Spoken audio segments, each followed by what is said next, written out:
ونسلم على رسوله الكريم اما بعد فاعوذ باللہ من الشیطان الرجیم بسم اللہ الرحمن الرحیم وما افاء اللہ علی رسولہ منہم فما اوجفتم علیہ من خیل ولا رکاب وَلَكِنَّ اللَّهَ يُسَلِّطُ رُسُلَهُ عَلَى مَن يَشَاءُ وَاللَّهُ عَلَى كُلِّ شَيْءٍ قَدِيرٌ صدق اللہ العظیم۔ رب اشرح لي صدری ویسر لي امری واحلل عقدۃ من لسانی یفقہوا قولی صلاۃ وسلاما علیک یا سیدی یا رسول اللہ۔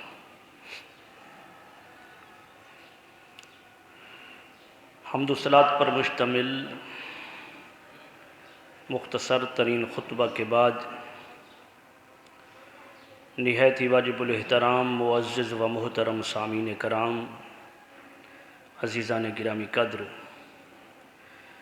اللہ رب العزت کے فضل و کرم سے اور اس کی دی ہوئی توفیق سے بندہ ناچیز نے، حقیر نے، فقیر نے آپ احباب کے سامنے اللہ رب العزت کی مقدس و مطہر کتاب میں سے مقدس الفاظ تلاوت کرنے کا شرف حاصل کیا ہے۔ دعا گو ہوں کہ اللہ تبارک و تعالی مجھ بندہ ناچیز کو حق اور سچ کہنے کی توفیق عطا فرمائے اور ہمیں عمل کی توفیق عطا فرمائے۔ گزشتہ جمعۃ المبارک پر میں نے عرض کیا تھا کہ جو موضوع پہلے سے جاری ساری ہے اس کو اس جمعہ پر، آنے والے جمعہ پر جاری ساری رکھیں گے، لیکن ایک کرنٹ ایشو آ گیا جس کی بنا پر میں نے اپنے موضوع کو چینج کیا۔ اب سورہ حشر سے 28ویں پارے سے میں نے ایک آیت کریمہ کو تلاوت کیا ہے، اس مسئلے کی گتھی کو سلجھانے کے لیے اور عوام اہل سنت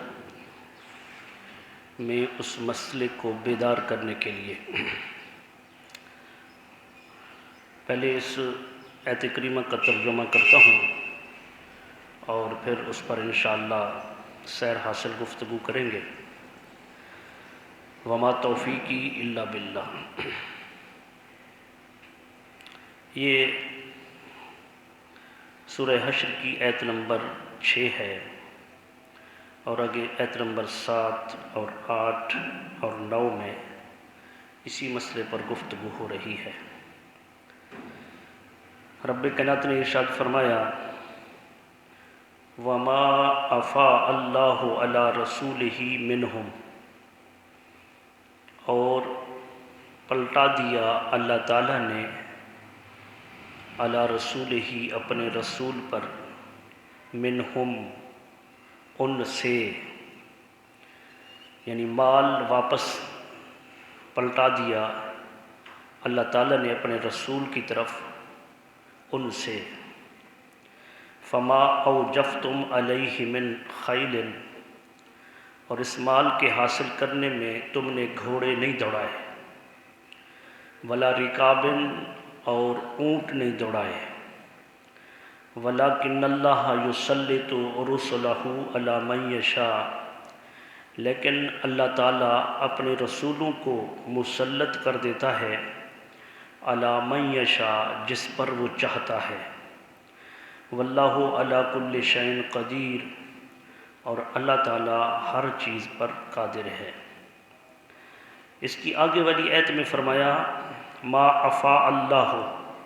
وہ مال جو اللہ نے پلٹایا علی رسولہ اپنے رسول کی طرف، من اہل القریٰ، بستی والوں کی طرف سے، فللہ، پس وہ اللہ کے لیے ہے، وللرسول اور رسول کے لیے ہے، ولذی القربیٰ اور رسول کے قریبی رشتہ داروں کے لیے ہے، والیتامیٰ یتیموں کے لیے ہے، والمساکین اور مسکینوں کے لیے ہے، وابن السبیل اور مسافروں کے لیے ہے، کہ لا یکون دولتم بین الاغنیاء منکم، یہ اس لیے کہ دولت تم میں سے اغنیاء کی طرف نہ پلٹتی رہے، اغنیاء میں گردش نہ کرتی رہے۔ وما آتاکم الرسول فخذوہ، پس تمہیں جو رسول عطا کرے فخذوہ، پس اسے لے لو۔ وما نہاکم عنہ، اور جس سے وہ منع کرے فانتہوا، پس رک جاؤ۔ واتقوا اللہ، اللہ سے ڈرو۔ ان اللہ شدید العقاب، بے شک اللہ تعالیٰ سخت عذاب دینے والا ہے۔ یہ 6 اور 7 دو آیت کریمہ کا میں نے آپ احباب کے سامنے ترجمہ پیش کیا، اور آپ نے ترجمہ سماعت کیا کہ وہ جو اللہ پلٹا دے،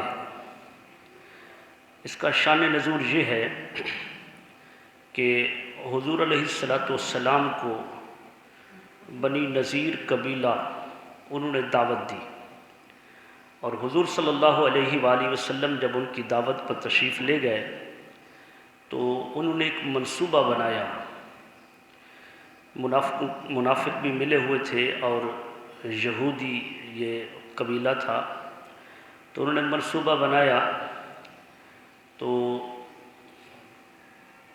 وہ ظاہر صاحب ہے نا 4 نمبر میں رہتے ہیں، ان کو بند کر 4 نمبر یہ ادھر ہی آگے جانا 4 نمبر جو ہے زاہد صاحب ہے ظاہر صاحب ہے نا، کمبو وغیرہ پہننے کی بات، تو انہوں نے کہا تھا کہ امام صاحب کو کہنا ہے، آپ فون کر رہے تھے، آپ وہ اٹھا نہیں رہے تھے۔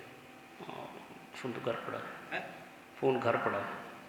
تو پھر آپ سمجھے کہ نہیں سمجھے؟ نہیں بتائیے ظاہر صاحب 4 نمبر مکان کون سا؟ 4 نمبر مکان نہیں بالکل یہ روڈ پر ہی نا، اوپر جب ایکسرسائز کا ہے نا، ایکسرسائز ہوتی ہے نیچے پانی، جو ڈبل بلڈنگ ہے نا جہاں لوگ پرچیز کرنے آتے آگے روڈ پر ہے، روڈ پر نا، آگے دوسرا بڑا مکان ان کا ڈبل ہے۔ اچھا قریب فاطمہ میں کہیں نا، قریب فاطمہ پور میں 4 میں مین روڈ پہ بتا رہے ہیں، وہ آگے جو ایکسرسائز کا ہے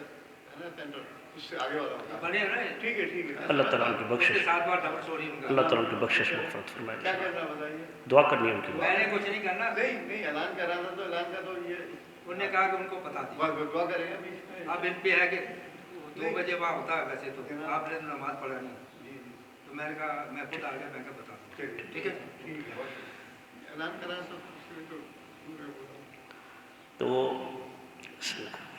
تو عرض یہ کر رہا تھا کہ انہوں نے پھر یہ منصوبہ بنایا کہ حضور علیہ السلام نیچے تشریف فرما تھے، اور اوپر پتھر ایک بہت بڑا مکان سے، چھت سے، انہوں نے حضور علیہ السلام کو معاذ اللہ ہمیشہ کے لیے ختم کرنے کے لیے ایک ناکام منصوبہ بنایا۔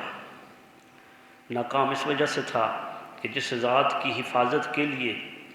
اللہ رب العزت نے خود ذمہ لیا ہو، دنیا کے اندر کوئی اس کو نقصان نہیں پہنچا سکتا جانی۔ اللہ تبارک و تعالیٰ نے اپنے حبیب صلی اللہ علیہ وآلہ وسلم کی حفاظت کا ذمہ لیا، فرمایا واللہ یعصمک من الناس، اے حبیب صلی اللہ علیہ وسلم آپ کو اللہ لوگوں سے بچائے گا۔ لیکن انہوں نے پتھر لڑکا دیا، اللہ تبارک و تعالیٰ نے اپنے حبیب کو آگاہ کر دیا۔ حضور علیہ السلام اس پتھر کے لڑکنے سے پہلے کہ وہ پتھر لڑکاتے اور معاذ اللہ آقا علیہ السلام پر گرتا، آقا علیہ السلام پہلے ہی اٹھ کھڑے ہوئے، اور حضور علیہ السلام نے پھر اس ارادے کو بے نقاب کیا اور فرمایا کہ تم یہاں سے اتنے دنوں کے اندر 8 یا 10 دن کا ٹائم دیا کہ یہاں سے نکل جاؤ۔ تو اس کے بعد جب یہ بات انہوں نے سنی منافقوں نے،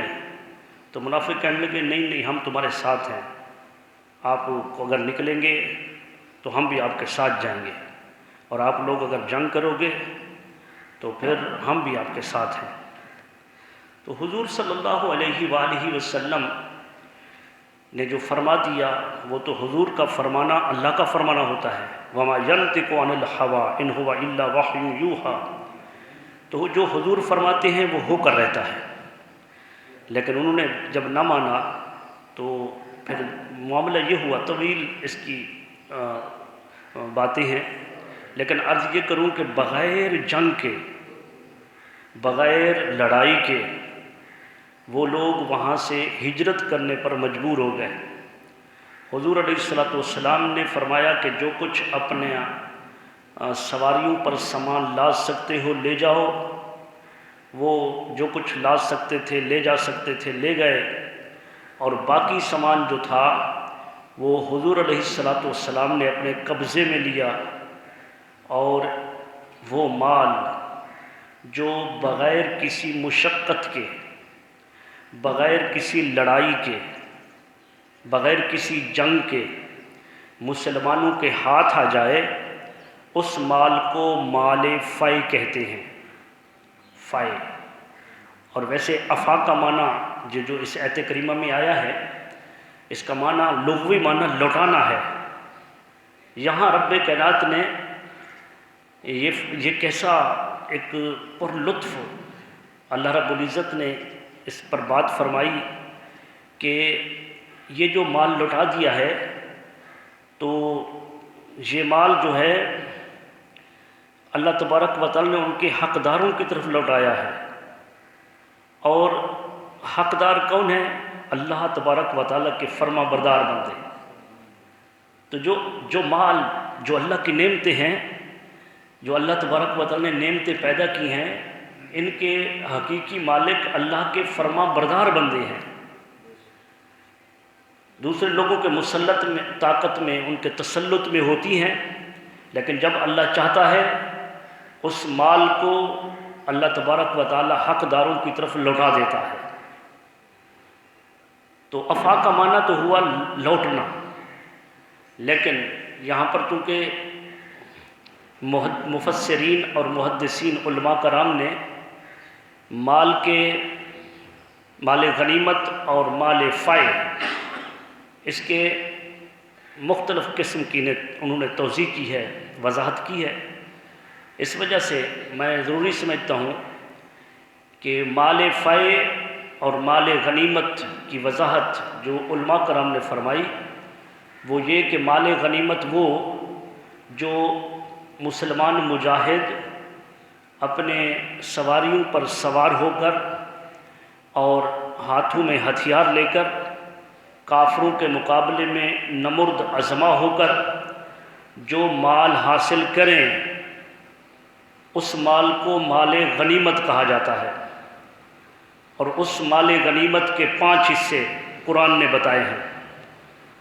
لیکن مال فی وہ مال جو بغیر مشقت کے، بغیر محنت کے حاصل ہو جائے، اس کو مال فی کہتے ہیں۔ اور مال فی کی جو تقسیم ہے اس کا مالک اللہ اور اس کا رسول ہے۔ یہاں جو بتایا گیا نا کہ مال فی کے متعلق کہ وما افاء اللہ علی رسولہ من اہل القری، وہ مال فی جو اہل قری سے ملا، اہل بستی والوں سے ملا، وہ جو یہودیوں کی بستی سی ان سے ملا، فللہ وللرسول، اس کا مالک اللہ اس کا رسول ہے۔ فللہ، اللہ مالک ہے، اللہ مالک، اور اللہ کا نام تبرک کے لیے آیا ہے۔ اللہ تبارک و تعالی اس کی تقسیم اللہ تبارک و تعالی نہیں کرتا، وہ اس کے حبیب کے ہاتھوں ہوتی ہے۔ برکت کے طور پر اس کا مالک، حقیقی مالک اللہ ہے، اس وجہ سے نام آیا، لیکن اس کو تقسیم کہاں کرنا ہے، اس کو دینا کہاں ہے، یہ اللہ تبارک و تعالی نے اپنے حبیب صلی اللہ علیہ وسلم کے سپرد کیا ہے، یہ اس کے پیارے حبیب کے سپرد ہے۔ تو اس وجہ سے حضور علیہ السلام کا اس میں اختیار ہے، وہ جس کو بھی دیں۔ لیکن حضور علیہ السلام کا معاملہ اس بارے میں یہ تھا کہ حضور علیہ السلام مال فی میں اپنے رشتہ داروں کو دیتے تھے، قریبی رشتہ داروں کو، اور اپنی ازواج کو بھی دیتے تھے اور مسکینوں غریبوں کو بھی دیتے تھے۔ اصحاب صفہ کے اندر جو صحابہ کرام مسافر باہر کے آئے ہوئے صفہ کے چبوترا جو ہے اس وہاں رہتے تھے اور حضور علیہ السلام سے علم دین سیکھتے تھے، دور دراز سے آئے ہوئے صحابہ تھے۔ تو اصحاب صفہ پر بھی یہی مال فے تقسیم ہوتا تھا۔ مال فے میں سے مال فے یہ پہلا مال فے تھا جو بغیر جنگ کے، یہ آیت کریمہ جو میں نے تلاوت کی سورہ حشر کی آیت نمبر 6 اور 7، یہ پہلی دفعہ یہ ایسا ہوا تھا کہ بغیر جنگ و جدل کے، بغیر جنگ و جدل کے، بغیر لڑائی جھگڑا کے یہ مال ہاتھ آیا تھا، اور اللہ تبارک و تعالیٰ کے پیارے حبیب صلی اللہ علیہ وآلہ وسلم اس پر مختار تھے کہ وہ جس کو عطا کر دیں، جس کو عطا کر دیں۔ اس کے بعد پھر 6 جائیدادیں ایسی تھیں کہ بعد کے اندر جو بغیر جنگ و جدل کے، بغیر لڑائی کے مسلمانوں کے ہاتھ آئی تھی، اور ان میں سے ایک مال جو تھا وہ فدق، باغ فدق کہہ دیں، ارض فدق کہہ دیں، مال فدق کہہ دیں۔ فدق خیبر کے قریب ایک مقام کا نام ہے، اور جس وقت حضور علیہ السلام نے خیبر پر چڑھائی کی اور خیبر کے قلعہ کو فتح کیا، یہودیوں کو شکست ہوئی، تو قریب ہی یہ فدق نامی بستی تھی۔ تو فدق کے جو یہودی تھے انہوں نے جب دیکھا کہ جب مسلمان غلبہ حاصل کر رہے ہیں تو انہوں نے بغیر جنگ و جدل کے اس بات کا اقرار کیا اور ارادہ کیا کہ ہمارے ساتھ جنگ نہیں کرو، ہم تمہیں اتنا اپنے مال سے تمہیں دے دیں۔ اور پھر ایسا ہوا کہ ان کے مال کو اپنے قبضے میں لے لیا گیا، اور یہ فدق کا مال، فدق کی ارض، فدق کی زمین اور باغ، جو بھی اس کو نام دے دے، یہ حضور علیہ السلام کے قبضے میں جب آیا تو یہ مال غنیمت نہ تھا، مال غنیمت نہیں تھا۔ میں نے بتایا کہ مال غنیمت اگر ہوتا تو وہ پھر 5واں حصہ اللہ اس کے رسول کا نکال کر باقی مجاہدین میں تقسیم ہوتا، لیکن چونکہ وہ مال غنیمت نہ تھا تو مال غنیمت مال فے تھا۔ مال فے حضور صلی اللہ علیہ وسلم کے اختیار میں تھا کہ چاہیں جس کو عطا کریں، لیکن اس کو تقسیم نہیں ہونا تھا، حصے مقرر اس کے نہیں تھے کہ فلاں فلاں کو اتنا حصہ دیا جائے۔ تو لہٰذا حضور علیہ السلام نے اس مال کو تقسیم نہیں کیا۔ جب سے حضور علیہ السلام کے قبضہ میں آیا وہ مال اسی طرح رہا۔ پھر آقا علیہ السلام نے جب وصال فرمایا، حضور علیہ السلام نے جب وصال فرمایا تو حضور صلی اللہ علیہ وسلم کے بعد خلیفہ بلا فصل سیدنا ابو بکر صدیق رضی اللہ تعالی عنہ جب آپ حضور کے نائب بنے تو حضور صلی اللہ علیہ وآلہ وسلم کا یہ پہلا خلیفہ سیدنا ابو بکر صدیق رضی اللہ تعالی عنہ، ان کے پاس پھر حضور علیہ السلام کی جائیداد کا معاملہ کھڑا ہوا، جائیداد کا معاملہ کہ حضور علیہ السلام کی جائیداد کو تقسیم کیا جائے۔ یہ بات حضور علیہ السلام کی ازواج سے بھی ظاہر ہوئی اور آقا علیہ السلام کی اولاد سے بھی ظاہر ہوئی۔ تو حضور صلی اللہ علیہ وآلہ وسلم کے اس پہلے خلیفہ نے جس وقت آپ کی ازواج، حضور علیہ السلام کی ازواج اور ہماری ماؤں کی طرف سے یہ معاملہ حضرت ابو بکر صدیق کی بارگاہ میں پیش کیا گیا، تو اس اثر حدیث کو اثر صحابی کو حضرت ابو داؤد نے اپنی سنن کے اندر نقل کیا، اور یہ سیاستہ میں سے ایک کتاب ہے، اور ساری کتابوں میں ہے، میں تو اور کتابیں نہیں اٹھا کر آیا،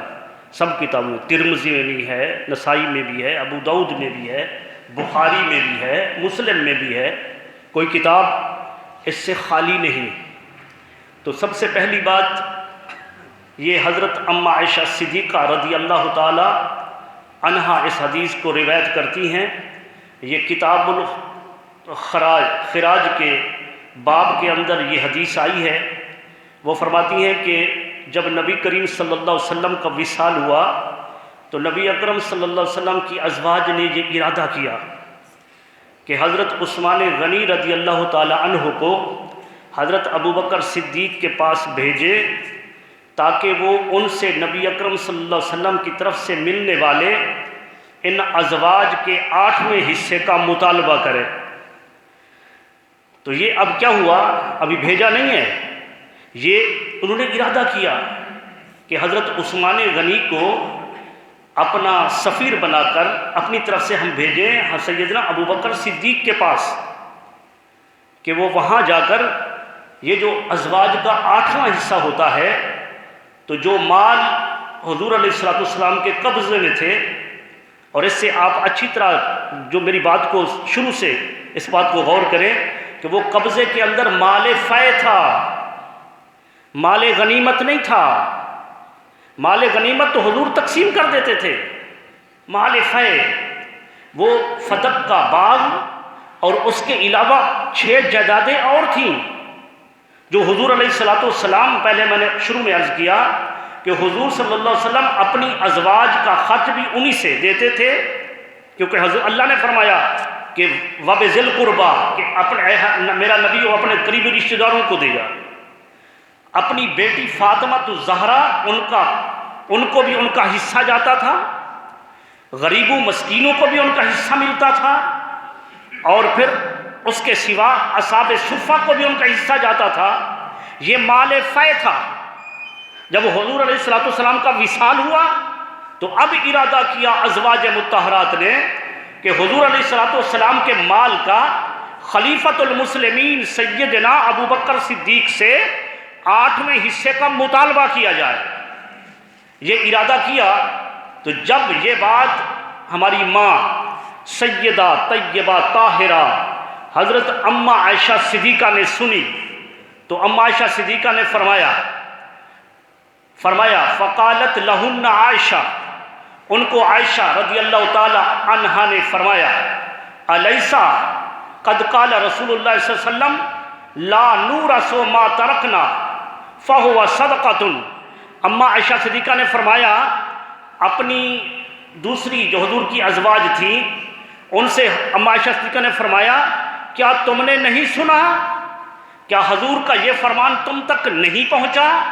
کہ حضور علیہ السلام نے فرمایا کہ ہم کسی چیز کے وارث نہیں ہوتے، ہماری طرف سے جو کچھ بچتا ہے وہ صدقہ ہوتا ہے۔ تو لہٰذا حضور علیہ السلام کا مال ہی نہیں ہے، کس چیز کا مطالبہ کر رہی ہو؟ جو کچھ ہے وہ اللہ تبارک و تعالیٰ کے پیارے حبیب کے پاس جو تھا وہ حضور علیہ السلام اپنا فیصلہ خود فرما گئے۔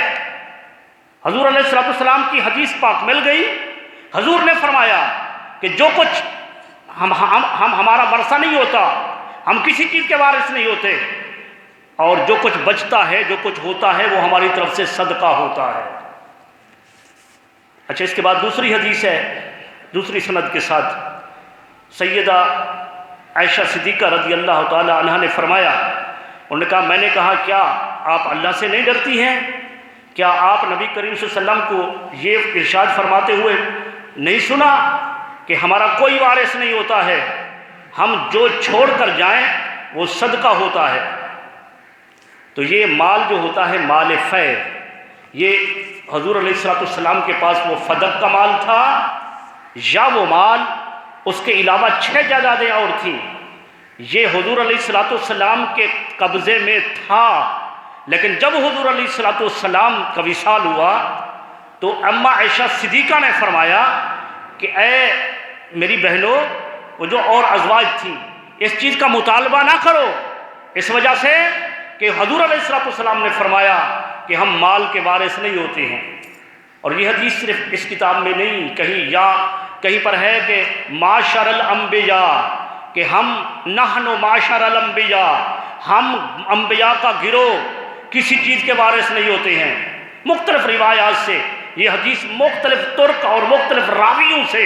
یہ حدیث جو ہے حضور علیہ السلام نے ارشاد فرمائی۔ ایک مقام پر فرمایا کہ جو العلماء ورثۃ الانبیاء، عالم انبیاء کرام کے وارث ہوتے ہیں، اور جو انبیاء کرام ہیں وہ درہم و دینار کے وارث نہیں ہوتے، ان کے پاس جو بچتا ہے ہوتا ہے وہ لوگوں کے لیے صدقہ ہوتا ہے۔ کیا خیال ہے کہ یہ بات جب ہماری مائیں امہات المومنین کو جب اس کی خبر ہوئی تو انہوں نے تو فرما دیا آمنا صدقنا، ہمیں اس معاملے میں پتہ نہیں تھا، اے عائشہ صدیقہ آپ نے بتا دیا، ہم اس کو دل و جان سے مانتی ہیں اور اس پر ایمان رکھتی ہیں، یقین رکھتی ہیں۔ تو کیا خیال ہے ازواج مطہرات اس روایت کو سن کر وہ آمنا صدقنا کہیں اور سیدہ طیبہ طاہرہ کونین کی شہزادی سیدہ فاطمہ الزہرا جب وہ مطالبہ کریں صدیق اکبر سے، تو کیا صدیق اکبر ان کو یہ حدیث سنائیں تو سیدہ فاطمہ الزہرا ناراض ہو جائیں اور غضبہ وہ غضبناک ہو جائیں اور مرتے دم تک ابو بکر صدیق سے بات بھی نہ کریں؟ کیا ایسا ہو سکتا ہے؟ روایتیں دیتا ہوں میں اس کی بھی۔ یہ بات میں نے اس وجہ سے چھیڑی ہے کہ آج کل مجھ سے بھی بھرمار سوالوں کی ہو رہی ہے کہ علامہ صاحب یہ بتائیں کہ یہ جو پروگرام ہوا ہے، پتہ نہیں اب تک چینل پر ہوا، کس چینل پر ہوا، کہ وہاں پر ایک وکیل محترمہ اس نے بیٹھ کر یہ بات کہی ہے کہ یہ جو عدالتیں ہیں، جوڈیشنری جو ہے، اس پر اعتماد تو اس وقت سے اٹھ گیا ہے، قیامت تک اب جو ہے کسی کو حق نہیں ملے گا، قیامت تک نہیں ملے گا، اس لیے کہ عدالتوں کا اعتماد اس وقت سے اٹھ گیا جب سیدہ فاطمہ الزہرا عدالت میں گئی تھی اور ان کو حق نہیں ملا تھا۔ یہ بات اس نے کہاں تک پہنچا دی؟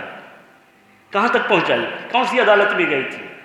عدالت صدیقیت میں گئی تھی، ابو بکر صدیق کی عدالت میں گئی تھی،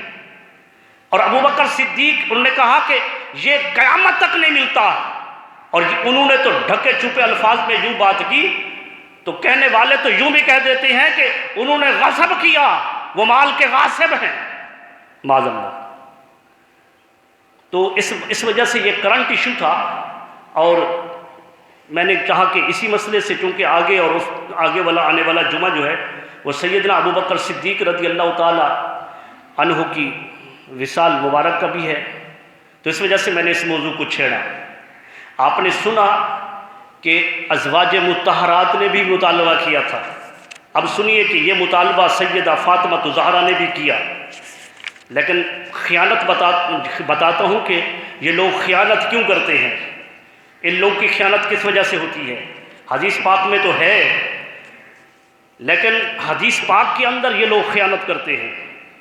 وہ ہمیں غاضبہ کے لفظ اور ہجرت کے لفظ کہ وہ چلی گئی غصے ہو کر اور مرتے دم تک اس نے گفتگو نہیں کی، وہ ہماری بخاری سے دیتے ہیں، بخاری سے۔ تو بخاری بھی میرے پاس رکھی ہے، اس کو پڑھ کر آپ احباب کے سامنے سناتا ہوں۔ اس سے پہلے ابو داؤد کی یہ حدیث ہے۔ سب سے پہلی بات یہ ہے کہ ایک حدیث پاک میں آیا کہ خود نہیں گئی تھی، وہ خود کونین کی شہزادی ہے، کونین کی شہزادی جس وقت حضور علیہ السلام کے پاس مال غنیمت آیا، اسی ابو داؤد میں ہے، اور باندیاں اور غلام جب ان کو جنگ فتح ہونے کے بعد، غزوہ فتح ہونے کے بعد بہت تعداد کے اندر لائے گئے، تو اماں حضرت فاطمہ الزہرا رضی اللہ تعالی عنہا ان کو حضرت علی نے فرمایا کہ تم جا کر حضور علیہ السلام سے ایک باندی کا مطالبہ کرو، اس وجہ سے کہ اے فاطمہ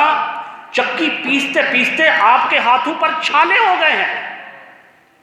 چھالو کی وجہ سے خون سرکتا ہے، مشکیزہ پانی کا لانے کی وجہ سے آپ کے سینے پر نشان پڑ گئے ہیں، اس وجہ سے مطالبہ کیا۔